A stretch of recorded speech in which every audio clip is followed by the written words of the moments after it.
ওম শান্তি। সাকার বাংলা মুরলী 16ই অক্টোবর 2025। আজকে বাবা বলেছেন, মিষ্টি বাচ্চারা, একান্তে বসে এমন অভ্যাস করো যাতে অনুভব হয় আমি আত্মা শরীর থেকে পৃথক।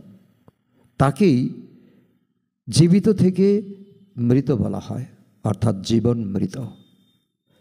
তো আজকে বাবা এই মহাবাক্যের মর্মার্থ আমাদেরকে অনুভব করতে বাবা এই শিক্ষা প্রদান করছেন যে এই সময় আমরা ব্রাহ্মণ আত্মা হয়েছি। শরীরটা আমাদের পুরানো, কিন্তু সংস্কার আমাদের আদি সংস্কার, অনাদি সংস্কার। এই সময় পিতা পরমাত্মার এই শিক্ষার দ্বারাই আমরা গড়ে তুলছি। তাই আমাদের শরীর পুরাতন হলেও নতুন জীবন আমরা পেয়েছি। এটাকে বলা হয় জীবন মৃত। আর তার জন্য আমাদের একান্তের অভ্যাস, একের অন্তে নিজেকে নিয়ে যাওয়া, অর্থাৎ হারিয়ে যাওয়া। তো এই সারমর্ম থেকে আমরা বিচার সাগর মন্থন করলে আরও অনেক অনেক শক্তি আমরা পেতে পারি। একান্ততার অভ্যাস চাই, জীবন মৃত এই সময়ের যে ঈশ্বরের গিফট তাকে অনুভব করা চাই, আর আমি আত্মা এই শরীর থেকে আলাদা। এই তিনটি বিষয় আমাদেরকে অনেক উপরে নিয়ে যাবে। আজকের প্রশ্ন, একান্ত শব্দটির অর্থ কী? একান্তে বসে তোমাদের কি অনুভব করা উচিত? উত্তর, একান্ত কথার অর্থ হলো একজনের স্মরণে শরীরের অন্তিম যাত্রা হোক। একজন হলেন তিনি পিতা পরমাত্মা, যার পরিচয় এখন আমরা পেয়েছি।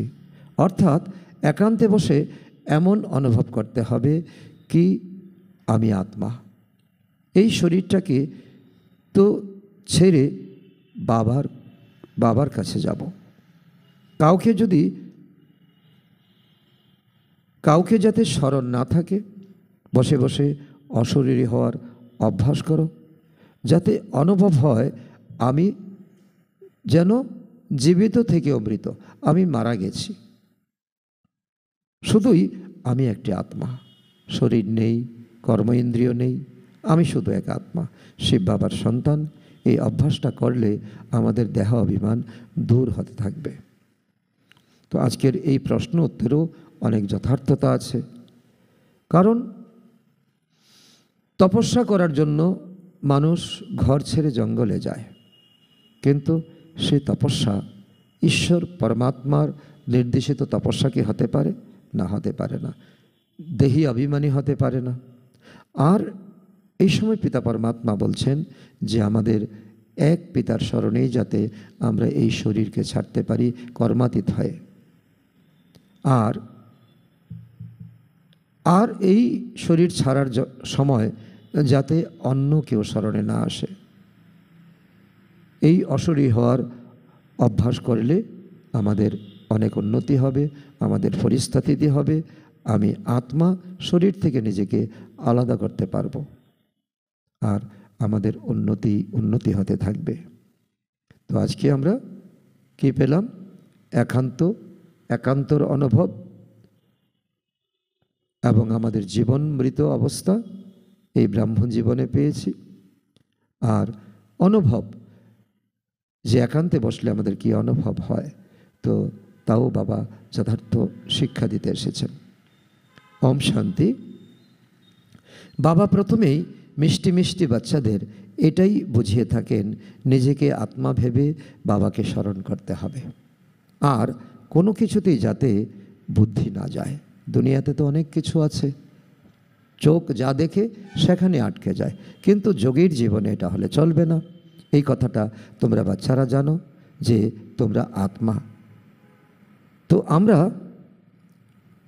আত্মা, আমি আত্মা, আমার বুদ্ধি যেন অন্য কোথাও না যায়। এই কথাটা তোমরা বাচ্চারা ভালোভাবে জানো যে তোমরা আত্মা। আমরা আত্মা এই শরীর দ্বারা এখন পার্ট প্লে করছি। আত্মা অবিনাশী, শরীর বিনাশী। আত্মা অজর, অমর, অবিনাশী। তোমরা বাচ্চাদের আত্ম অভিমানী হয়ে বাবাকে স্মরণ করতে হবে। এটা আমাদের প্রথম দিন থেকে অন্তিম দিন পর্যন্ত এই অভ্যাস, এই প্র্যাকটিস আমাদের করতে হবে। তোমরা আত্মারা চাইলে তো এই অর্গানস দ্বারা কাজ করতে পারো আর নাও করতে পারো। তো এতটাই আত্ম অভিমানী তোমাদের হতে হবে, আমাদের হতে হবে। নিজেকে শরীর থেকে পৃথক অনুভব করতে হবে। সে একটা ডিভাইন অনুভূতি, ডিভাইন এক্সপিরিয়েন্স।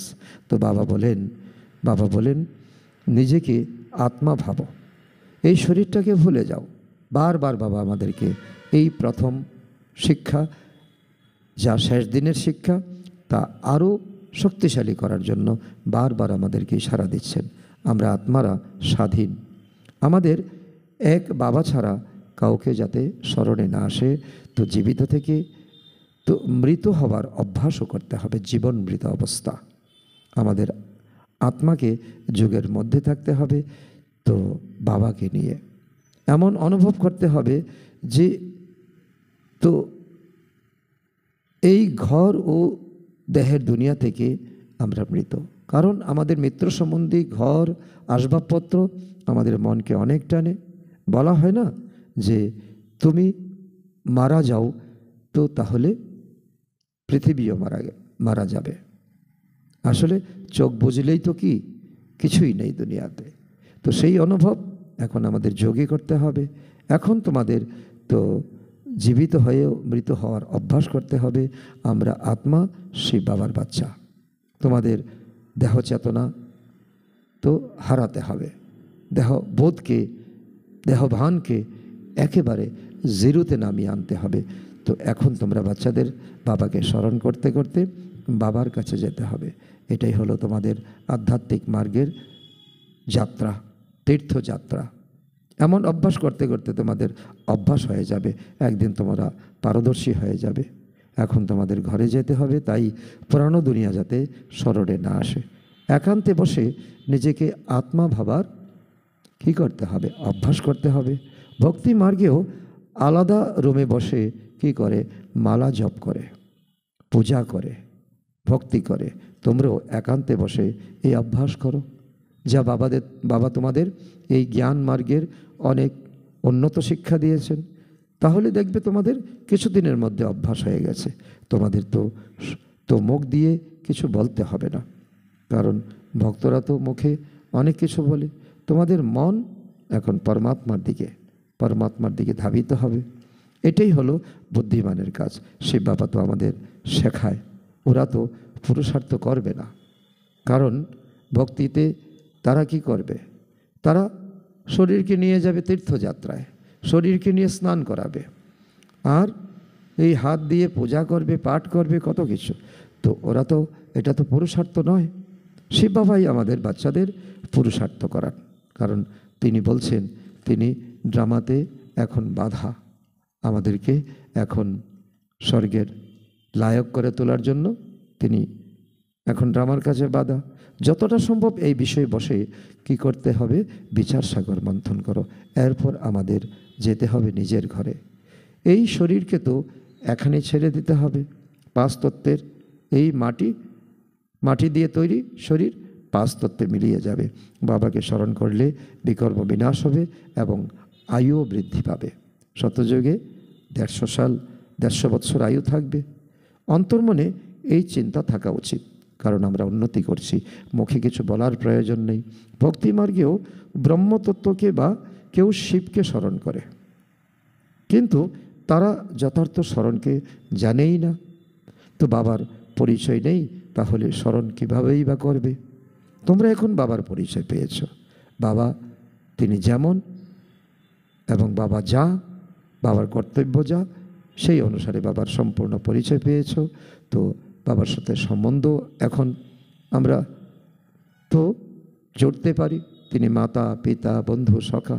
সকালে অর্থাৎ ভোরে উঠে নির্জনে নিজের সাথে কথা বলতে থাকো, বিচার সাগর মন্থন করো আর বাবাকে স্মরণ করতে থাকো। বাবা আমি আসছি তোমার আসল কোলে, এটাই আমার আশ্রয়স্থল।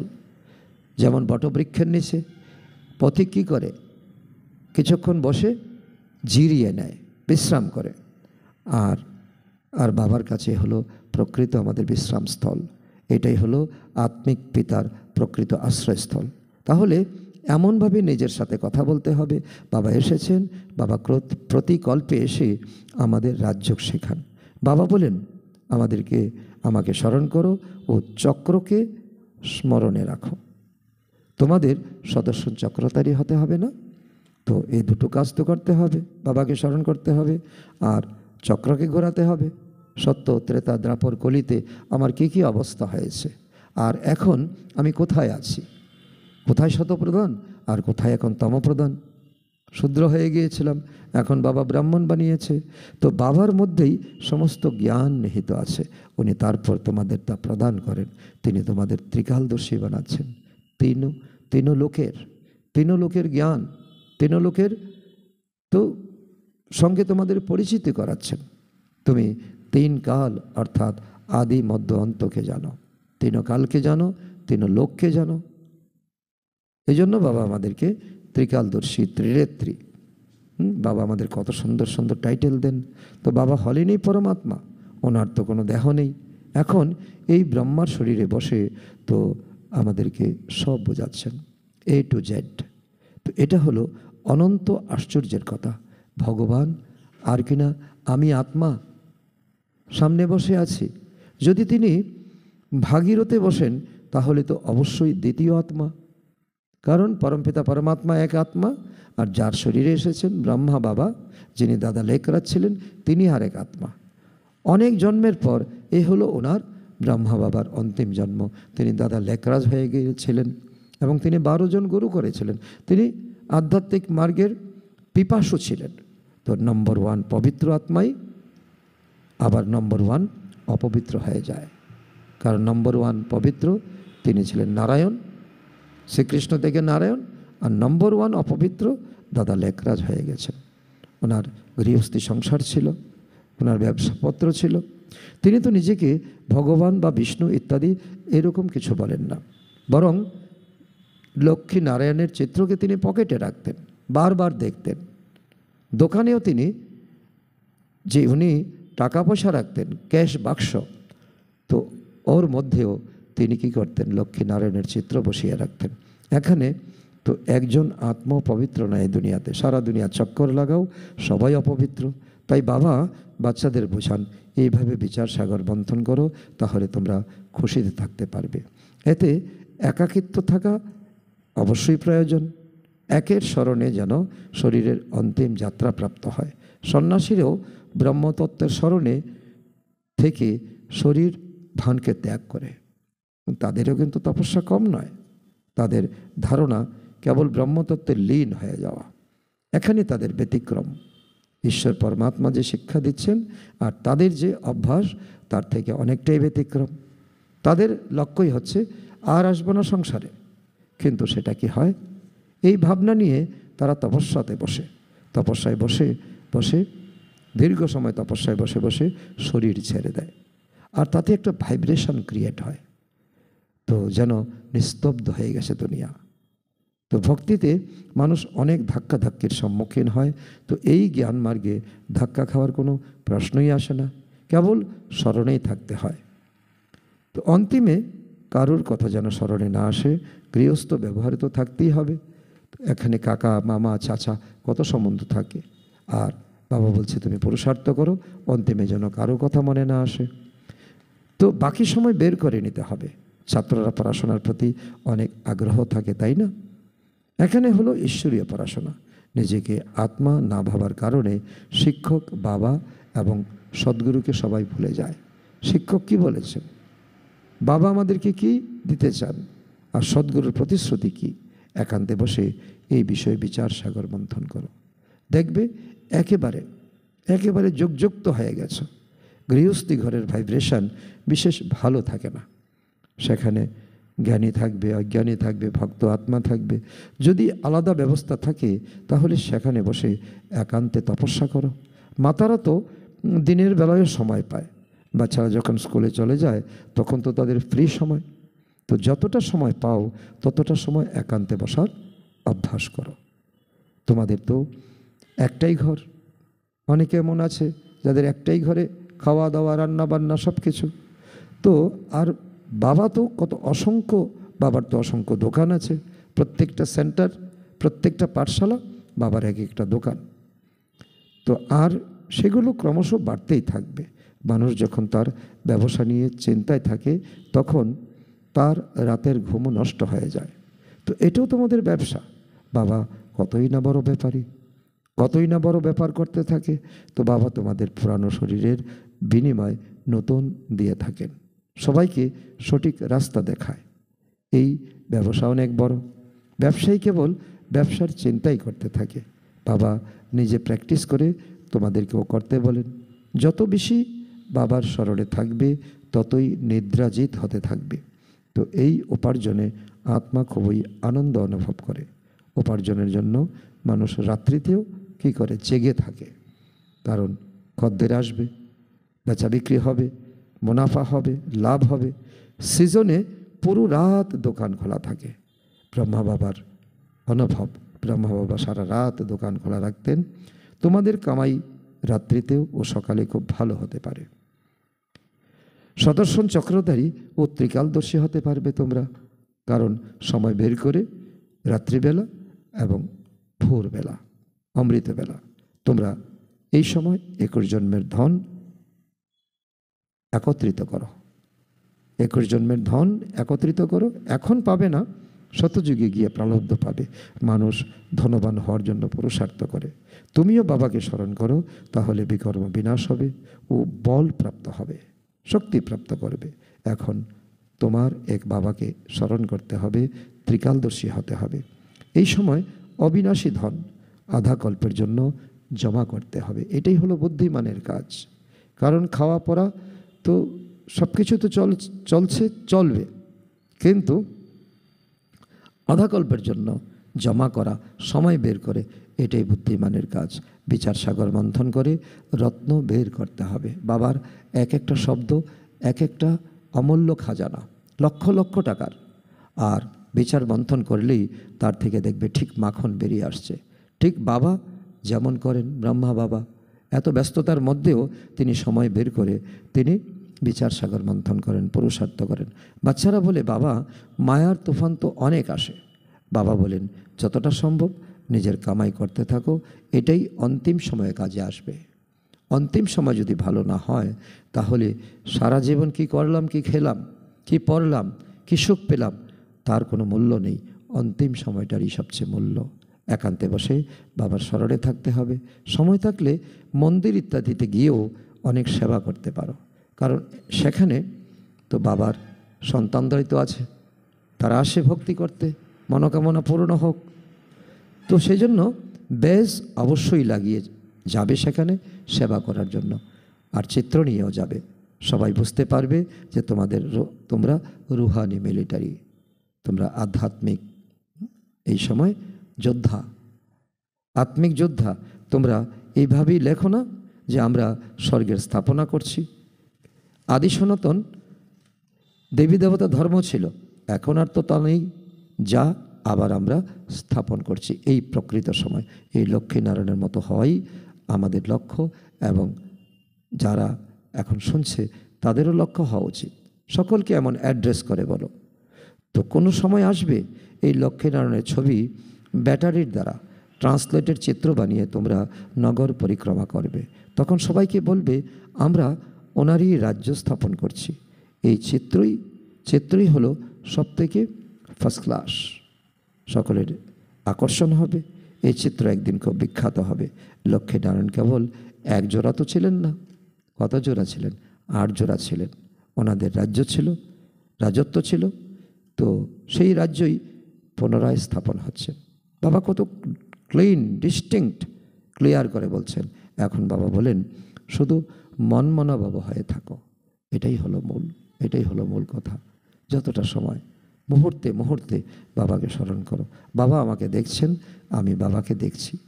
বাবার স্মরণে থাকলেই তোমাদের বিকর্ম বিনাশ হবে। মানুষ বলে যে আমরা গীতার সপ্তাহ পালন করব। তো এইসব প্ল্যান কল্প পূর্বের নয়, আবারও করা হচ্ছে। কারণ ভক্তরা এক প্রকারের প্ল্যান করবে, তোমরা জ্ঞানী আত্মারা অন্য প্রকারের প্ল্যান করবে। তোমাদের পরিক্রমাতে লক্ষ্মীনারায়ণের চিত্র থাকবে, তারাও পরিক্রমা করবে, তোমরাও পরিক্রমা করো, কারণ তারা তো তোমাদের কপি করছে। আর তোমরা এখন শ্রেষ্ঠ জিনিস নিয়ে বের হও, লক্ষ্মীনারায়ণের চিত্র থাকবে এই পরিক্রমাতে। তো মোক্ষ যাতে, এতে মোক্ষ লক্ষ্মীনারায়ণের চিত্রই হলো মোক্ষ, এতে সব কিছু এসে যায়। কীভাবে লক্ষ্মীনারায়ণ হয়েছেন, তো তার জন্য তিনি কি করেছেন, কে ওনাকে পড়াশোনা করিয়েছে, কে ওনাকে এই উপার্জন করিয়েছে, তো ওনারই চিত্র দেখে সবাই কী হবে, খুশি হবে। তোমরা বলবে শিব বাবাকে আর ওনার দেওয়া উত্তরাধিকার স্মরণ করো, সম্পত্তিকে স্মরণ করো, যা আমরা এখন পেতে চলেছি। এই সময় আমাদের গুণ, জ্ঞান, শক্তি আর সত্যযোগে হবে ধন, সম্পদ, সুখ। তো এটাই হলো গীতার মূল অক্ষর, মন মানা ভব। শিব বাবা হলেন ভগবান, উনি বলেন শুধু আমাকে স্মরণ করো, তাহলেই বিকর্ম বিনাশ হবে। 84 চক্রকে স্মরণ করলেই তুমি এমন হতে পারবে। তোমরা অনেককে ঈশ্বরীয় যজ্ঞের সাহিত্য, লিটারেচার উপহার দিতে পারো, কারণ তারপরে তারা বাবার প্রতি আকৃষ্ট হবে। শিব বাবার ভাণ্ডারা সর্বদাই পূর্ণ থাকে, খরচের জন্য ভাববে না, কারণ বাবার ভাণ্ডারা ভরপুর, কাল কণ্টক দূর। ভবিষ্যতে তোমাদের দ্বারা অনেক সেবা হবে। এই অবজেক্ট তোমাদের কতই না স্পষ্ট হওয়া চাই। তোমরা এখন তোমাদের চরিত্রের মধ্যে, তোমাদের চেহারার মধ্যে এই রুহানিয়ত ফুটিয়ে তোলো। এক রাজ্য ও এক ধর্ম ছিল, তখন সবাই কি ছিল, ধনবান ছিল। মানুষ চায় এক রাজ্য ও এক ধর্ম হোক, কিন্তু তারা কি করে, তারা কনফারেন্স করে, তারা পায়রা ওড়ায় এবং সকলের সঙ্গে তারা করমর্দন করে। কিন্তু তাতে কি এক ধর্ম এক রাজ্য হয়? আসলে মানুষ যা চায় তার লক্ষণ এখন দেখা যাচ্ছে, যেটা মানুষের কর্তব্য নয়, সেটা হলো ভগবানের কর্তব্য, তিনিই করাচ্ছেন। তোমাদের অনেক খুশি থাকবে যে মানুষ এখন ডিমান্ড করছে এক রাজ্য হোক, তো এক রাজত্ব হোক। তখন সবাই বুঝবে তারা তো সঠিকই বলে। তো আমরা আবার 100% সুখ, শান্তি ও পবিত্রতার রাজ্য স্থাপন করছি। মানুষের কাছে এটাও স্পষ্ট হয়ে যাবে যে সত্যযুগে তো 1%ও পবিত্রতার কম থাকবে না, সুখের কম থাকবে না, শান্তির কম থাকবে না। স্মরণে থাকলেই যাকে বুঝাবে তার তীর লাগবে। শান্তিতে থেকে কেবল অল্প কথাই বলো, কারণ মানুষের কাছে এখন সময় নেই, বেশি কথা বলবে না। তো বাবা গান, কবিতা ইত্যাদি পছন্দ করেন না, বাইরের লোকদের ঈর্ষা করবে না। বাবা প্রত্যেকটা লাইনে আমাদেরকে তো এখন সঠিকভাবে চালানোর শ্রীমত দিচ্ছেন, সঠিকভাবে চালানোর জন্য। তোমাদের ব্যাপারই হলো আলাদা, নিজেকে আত্মা মনে করে বাবাকে স্মরণ করো। তো স্লোগানও খুব সুন্দর হওয়া চাই, যাতে যা পরে মানুষ জেগে ওঠে, বাচ্চারা ধীরে ধীরে বেড়ে উঠবে। তো শিব বাবার খাজানাও ভরপুর পরিমাণে আছে। বাচ্চারা যজ্ঞতে যা দেয় তা তাদের নিজেদের কাজেই লাগে। বাবা তো পয়সা দিলেন না, তোমাদের জিনিস তোমাদের কাজেই আসে। ভারতবাসী জানে ঈশ্বর ও ওনার বাচ্চারা সবাই ধীরে ধীরে খুব শুধরাচ্ছে। মানুষের অনুভব হবে, বুঝতে পারবে 5000 বছরের মধ্যে তো এত বেশি শস্য হবে, খাদ্যশস্য হবে, যে তখন শস্যের কোনো অভাব হবে না। আর তোমরা এখন জানো যে পরিস্থিতি এমন হয়ে যাবে যে খাওয়ার জন্য কিছুই থাকবে না, পানীয় জল থাকবে না। এমন নয় যে শস্য খুব সস্তা হয়ে যাবে। তোমরা বাচ্চারা জানো যে 21 জন্মের জন্য আমরা রাজ্যভাগ্য পাচ্ছি। কিন্তু এখন কিছু কষ্ট তো সহ্য করতেই হবে। বাবা যা কিছু বলছেন তোমরা যুক্ত থাকো, তোমাদের সব কিছু প্রাপ্ত হবে, তোমরা দুঃখী হয়ে মরবে না। তো অতীন্দ্রিয় সুখের গায়ন তোমরা গোপীদের জন্যই, তো খুব আনন্দের কথা না? প্রচুর সংখ্যক বাচ্চাদের বৃদ্ধি হবে। যারা আদি সনাতন দেবী দেবতা ধর্মের আত্মা হবে তারা অবশ্যই তোমাদের সঙ্গে সংযুক্ত হবে, সমস্যা কিছুই হবে না। তারা কোথায় থাকবে, কি খাবে, তো ভগবানের ভাণ্ডারা, তা কি কোনো প্রশ্ন? এখানে কোনো প্রশ্ন করার নেই। অন্য ধর্মের আত্মারা তো ওপর থেকে এসে তাদের পার্ট প্লে করবে। ধর্মস্থাপকের পেছনে পেছনে তো তাদের তাদের আত্মারা আসতে থাকে। তো ওনারা সদ্গতির কোনো শিক্ষা দিতে পারবে না। এখানে বাবা ভবিষ্যতে দেবী দেবতা ধর্মের স্থাপন করাচ্ছেন। সঙ্গম যুগে তোমরা এখন দেবী দেবতা ধর্মের আত্মাদের একত্রিত করছো। সাপুরিয়া যেমন বিন বাজিয়ে তো সাপদেরকে ধরে ফেলে, এখন তোমরা এই বাবার জ্ঞান, বাবার শিক্ষা তোমরা এখন গ্রামে গ্রামে গিয়ে সকলকে বোঝাচ্ছ। তো প্রথমে ছোট চারাকে টবে লাগাও, তারপর কিছুদিন পর মাটিতে লাগাও, বৃদ্ধি হতেই থাকে। তো তোমরাও এখন এইরূপ চারা রোপণ করছো। এক একটা আত্মা তোমাদের কাছে চারা, তখন তাকে তো ছোট পরিসরে রাখো, তারপর তোমরা তাদের উন্নতির জন্য তোমরা সত্যযুগে রাজ্য ভাগ্য পাবে। তোমরা এখন নতুন দুনিয়া স্থাপন করছো। মানুষ মনে করে কলিযুগের এখন অনেক বছর বাকি আছে, কারণ শাস্ত্রে লক্ষ লক্ষ বছর লিখে দেওয়া হয়েছে। মানুষ ভাবে কলিযুগের এখনও 40,000 বছর বাকি আছে। তো কিন্তু ভগবান এখন কলিযুগের বিনাশ করে সত্যযুগের স্থাপনা করছেন।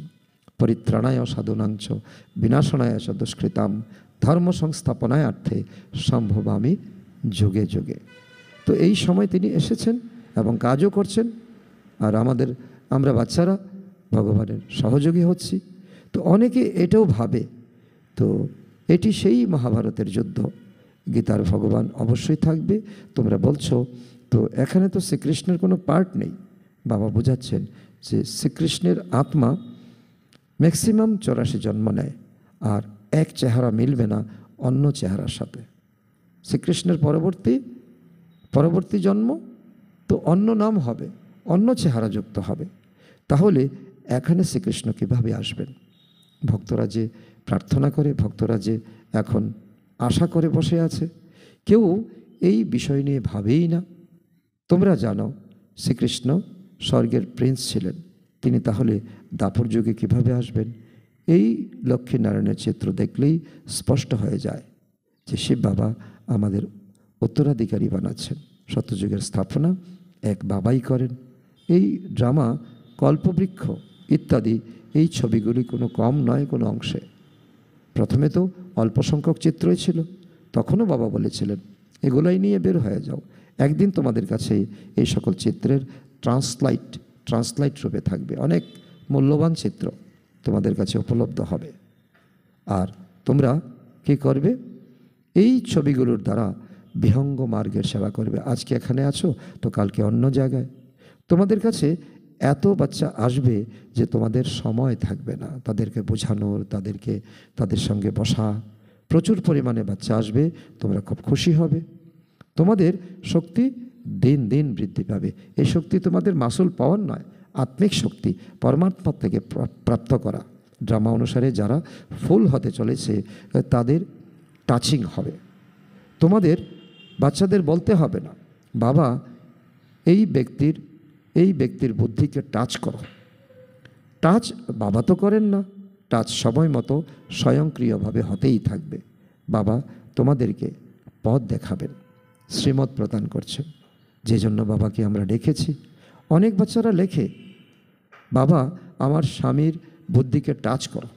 যদি এইভাবে সবার বুদ্ধি আমি একের পর এক টাচ করতে থাকি তাহলে সবাই তো স্বর্গে জড়ো হয়ে যাবে। এটা তো ঈশ্বরীয় ল নয়। আর সত্যযুগে তো লিমিটেড সংখ্যা আত্মা থাকবে। পড়াশোনা করা কঠিন কাজ, পড়াশোনা করতে হবে, বাবাকে অনুভব করতে হবে, সেবা করতে হবে, 4 সাবজেক্টে পাস করতে হবে।